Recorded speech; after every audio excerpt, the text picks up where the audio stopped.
எல்லாருக்கும் வணக்கம். இங்கே ஒரு விஷயத்தை நான் குறிப்பிடுகிறேன். இந்த பறவைகளை எக்காரணத்தை கொண்டும் இந்த பறவைகளுக்கு நான் ஒருபொழுதும் தொந்தரவு செய்யவில்லை என்பதை முன்கூட்டியே என்னுடைய வாய்ஸ் ஓவரில் சொல்லிடுறேன். ஏன்னா நான் ஒருபோதும் அந்த பறவைகளுக்கு எக்காரணத்தை கொண்டும் ஒரு சிறு துன்பம் கூட ஏற்படாத வகையில் நான் நடந்து கொண்டுள்ளேன். இந்த வீடியோ முழுவதுமே மியூசிக்கோ எந்த எஃபெக்டோ இருக்காது. ஏன்னா அங்கே பறவைகள் இருக்கிற நேச்சுரல் சவுண்டு எனக்கு ரொம்பவும் மிகவும் பிடித்தது, உங்களுக்கும் மிகவும் பிடித்திருக்கும் என்று நான் நம்புகிறேன். மறக்காமல் கடைசி வழியும் இந்த காணொலியை பாருங்கள். அதில் இருக்கிற மகிழ்ச்சி மனிதர்கள்கிட்ட எந்த ஒரு மனுஷருங்கிட்ட இந்த மகிழ்ச்சி இருக்காது. சிட்டுக்குருவி சிட்டுக்குருவி சிட்டுக்குருவி சிட்டுக்குருவி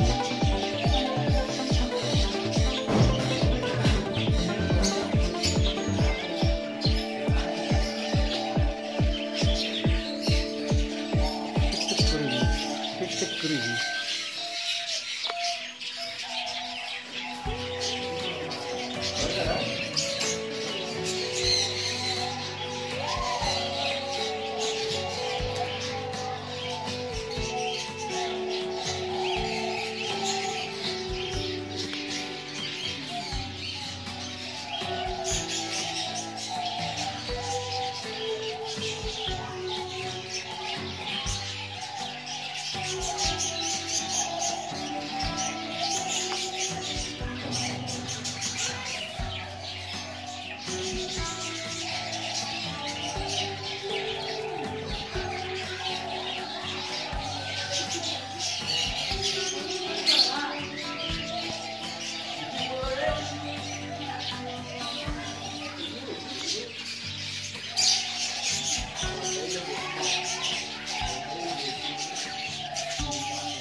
யாருக்கெல்லாம் இந்த மாதிரி வீடியோ பிடிச்சிருக்கோ மறக்காமல் லைக் பண்ணுங்கள், ஷேர் பண்ணுங்கள், மறக்காமல் கமெண்ட் பண்ணுங்கள்.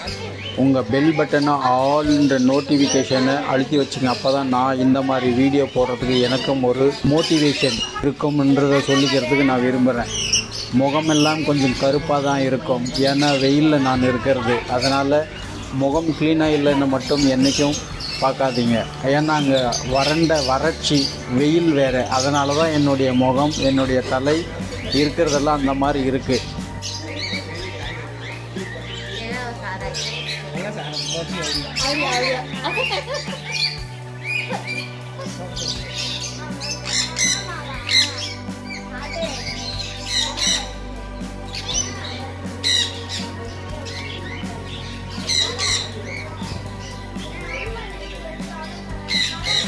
இந்த கிளி என் காதுகிட்ட என்ன சொல்லுது தெரியுமா? என்னுடைய சேனலில் நிறைய பேர் சப்ஸ்கிரைப் பண்ணாமதே வீடியோ பார்க்குறாங்க, அதனால் சப்ஸ்கிரைப் பண்ண சொல்லுங்கன்னு அந்த கிளி என்கிட்ட சொல்லுச்சு. அதை தான் நான் உங்கள்கிட்ட சொல்கிறேன். மறக்காமல் சப்ஸ்கிரைப் பண்ணிவிட்டு என்னுடைய சேனலில் வீடியோவை பாருங்கள்.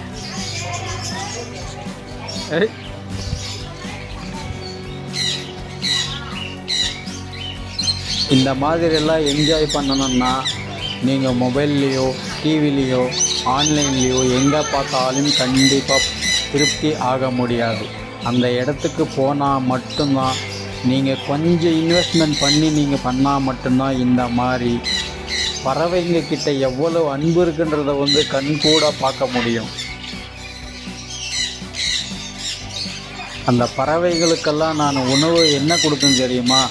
சன்ஃப்ளவர் விதை, அது அவங்களே கொடுக்குறாங்க அங்கேயே. அதை கொண்டு போனாவே அந்த பறவைங்க எவ்வளோ அழகாக அந்த விதையை அந்த உணவை தேடி வருதுன்றதை அந்த நான் கொடுக்கும்போதெல்லாம் நீங்கள் பார்க்குறீங்க பாரு, அதுலேருந்தே தெரியும் இந்த பறவை இந்த கிளி அங்கே இருக்கிற பறவைகள் அனைத்தும் எவ்வளவு அழகாக இருக்குன்னு, அதுக்கு எவ்வளவு ட்ரைனிங் கொடுத்து பழக்கப்பட்டு வச்சுருப்பாங்க பாரு.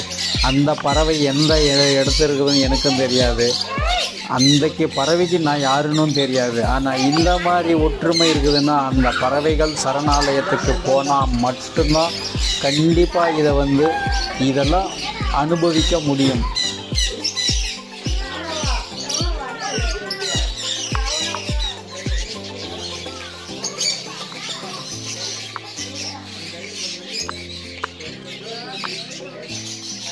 என்னுடைய கையில் விதை இருக்குது, அங்கே பாருங்கள் கிளி இப்போ பறந்து எவ்வளோ அழகாக இருக்கு. அந்த கிளி என்னுடைய கையில் உக்காரும்போது அதனுடைய உணர்ச்சி இருக்குது பாருங்கள்.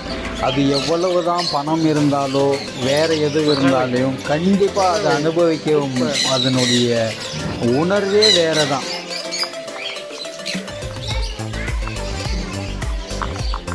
ஜோசியம் பார்க்குறீங்களா? ஜோசியம் கிளி ஜோசியம். நான் கிளி ஜோசியம் பார்க்குறேன்னு இல்லைங்க, பார்க்குறதுக்கு பார்க்கில் பறவைகளை பார்க்குறதுக்கு வந்திருக்கோம். அந்த பச்சை கிளி எவ்வளோ அழகாக என் கையில் உட்காந்துருக்கு பாருங்க. அடுத்ததாக அந்த இடத்த விட்டுட்டு இன்னொரு இடத்துக்கு நெக்ஸ்ட்டு ஷிஃப்ட் ஆகிறோம். அங்கே என்ன மாதிரி என்ஜாய் இருக்குதுன்றதை பார்க்கலாம் வாங்க. ரொம்ப மகிழ்ச்சியாக இருக்குங்க. இந்த மாதிரி என்ஜாய் பண்ணணுன்னா ரொம்ப இங்கே ஒரு கிளி,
நீ எந்த ஊரு நான் எந்த ஊரு முகவரி தேவையில்லை, தொப்புள் கொடி உறவா இல்லவே இல்லை, அட பல்லு கடை உறவா இல்லவே இல்லை. உன்னை யாரோ பெற்றிருக்கா என்னை யாரோ பெற்றிருக்கா, ஆனாலும் நீயும் பாசக்கார கிளிங்க. ஆஹா என்ன அழகா காதை கூத்துது பாருங்க. சொல்லு என்ன விஷயம், என்ன விஷயம், என்ன விஷயம் சொல்லு. உன்னுடைய பாஷை எனக்கு புரியல, என்னுடைய பாஷை உனக்கு புரியலை, நான் என்ன பண்ணுவேன்? அவ்வளவுதான்.